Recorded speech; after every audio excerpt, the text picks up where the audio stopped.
নমস্কার, life in ডুয়ার্সের আরও একটি ব্লগে তোমাদের সবাইকে স্বাগত জানাচ্ছি। দেখো ওই যে দূরে কাঞ্চনজঙ্ঘা দেখা যাচ্ছে, আর পাহাড়ের গায়ে কিন্তু একটু লক্ষ্য করলে দেখতে পাবো অনেক বাড়িঘর ছোট ছোট দেখা যায়।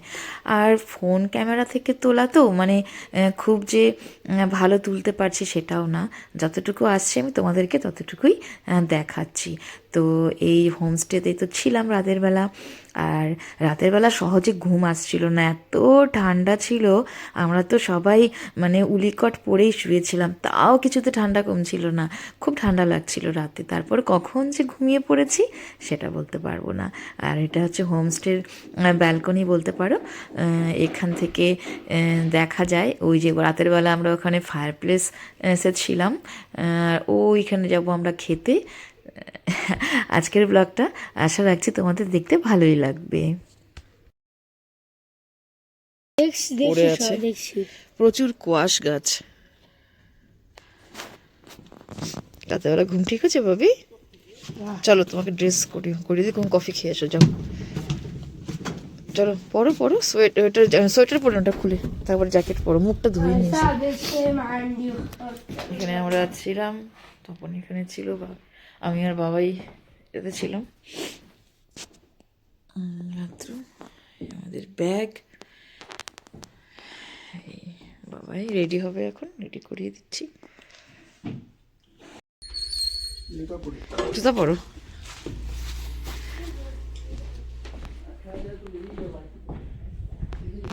থাক, আমি রেডি হবো তো, এটা বন্ধ করে দিচ্ছি, আমি রেডি হবো তো।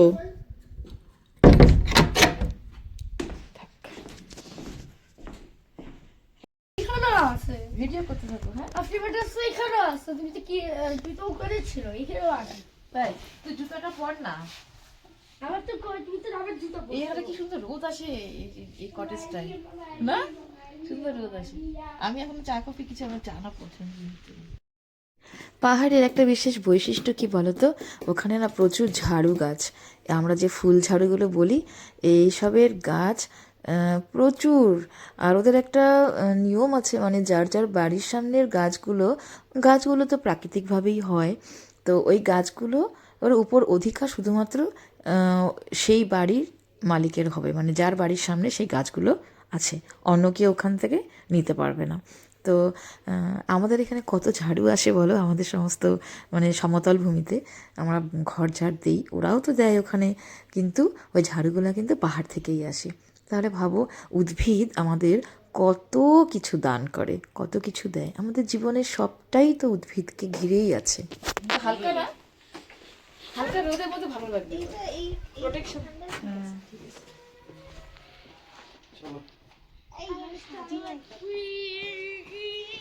দেখি গাছের উপরে কথা বলতে হবে। এই চাবিটা কোথায়? আমি হেয়ার ব্যান্ডটা দিয়ে আসি। লক কর। লক করে এসো। হ্যাঁ, পড়াবি। দাদা ভাই আর বোনের সাথে আমার ছবি তোল। আয় গুরু, রোদে আয় আর একটু আয়। তোল এটা স্টিলি রে।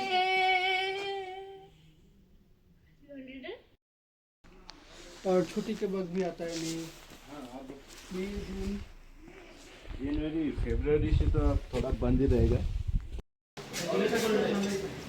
थोड़ा वीडियो कर रहे हैं, हाँ कर सकते हैं।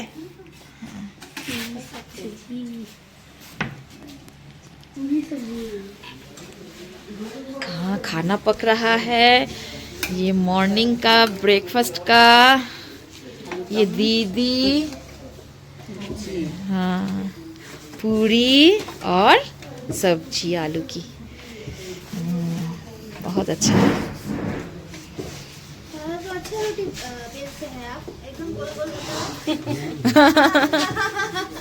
দেখছিস কি সুন্দর গোল গোল করে বেলছে, দেখ কি সুন্দর। হ্যাঁ হ্যাঁ, নাও।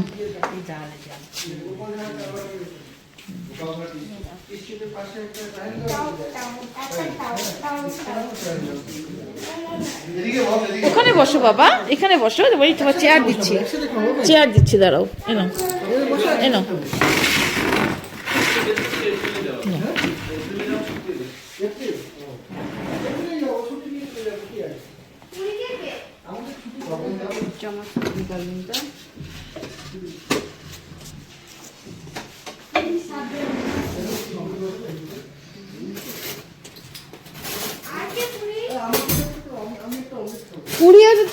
হবে, যে যে বানাচ্ছে তো খাবে। আরেকটা পুরি দিয়েছে।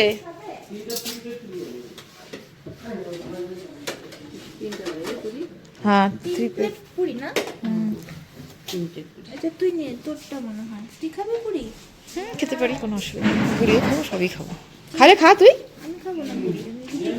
এই দিদি এত সুন্দর কাজ করে, ওনার কাজ করার ধরন, ওনার শান্ত ভাব আমাকে অনেক কিছু শিখিয়েছে। আমি সত্যি ইমপ্রেসড।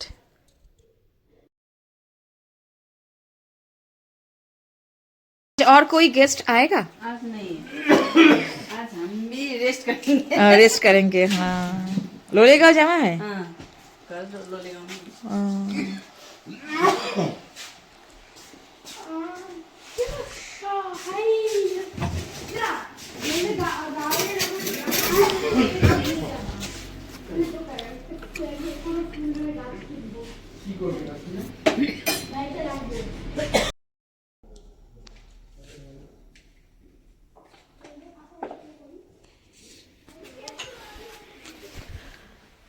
ये डिलोंग नहीं तो अच्छा।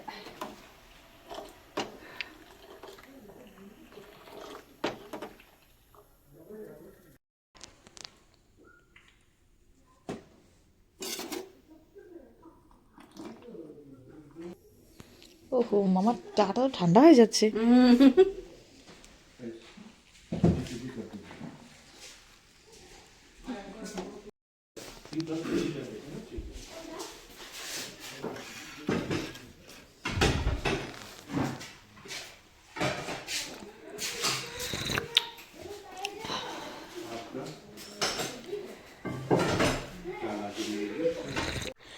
যেই হোমস্টেতে আমরা ছিলাম এই দিদি এবং দাদার এখানে, তো এখানে না ওনাদের কোনো হেল্পিং হ্যান্ড ছিল না। ওনারা দুজনেই এত সুন্দর করে ম্যানেজ করে খাবার দাবার দেওয়া, সেগুলোকে ধোয়া, তৈরি করা, মানে নিজেরা দুজনে মিলেই করে যাচ্ছে। ঘর গোছানো, পরিষ্কার রাখা, সব কিছু। তো আগের দিন রাতেবেলা আমরা ফায়ার প্লেসে যখন বসেছিলাম, তারপরে একের পর এক খাবার দাওয়া, পকোড়া থেকে শুরু করে সব কিছু, সমস্ত কিছু এত সুন্দরভাবে অ্যারেঞ্জ করছে ওনারা দুজনেই। মিষ্টি চা খাবো।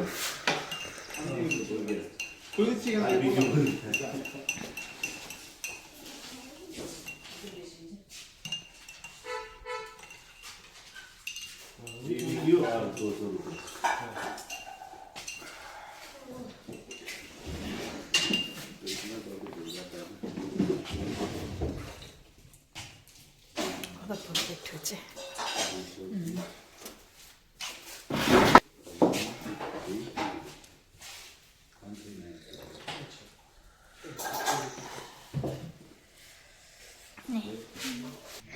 আমরা তো ওখানে একদিনই ছিলাম, তো চা খেতে খেতে আমি আর বোন একটু বাইরে আসি।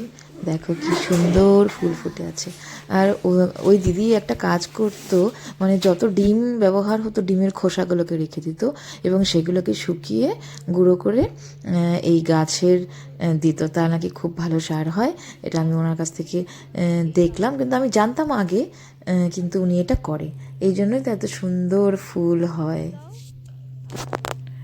হালকা রোদ, মিষ্টি রোদ, কি ভালো লাগছিল আমাদের। স্নান করেছিলাম সকালবেলা, স্নান করে আমরা রেডি হয়েছিলাম, কারণ এদিনে তো আমরা ফিরবো। আবহাওয়ার জন্য আবহাওয়ার জন্য এত সুন্দর ন্যাচারাল। এদিক দিয়েও যাওয়া যায়, নামা যায় নিচে। এখানে আরেকটা হোমস্টে, এই যে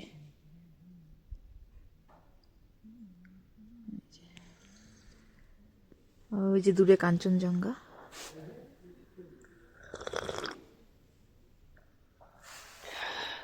সুন্দর।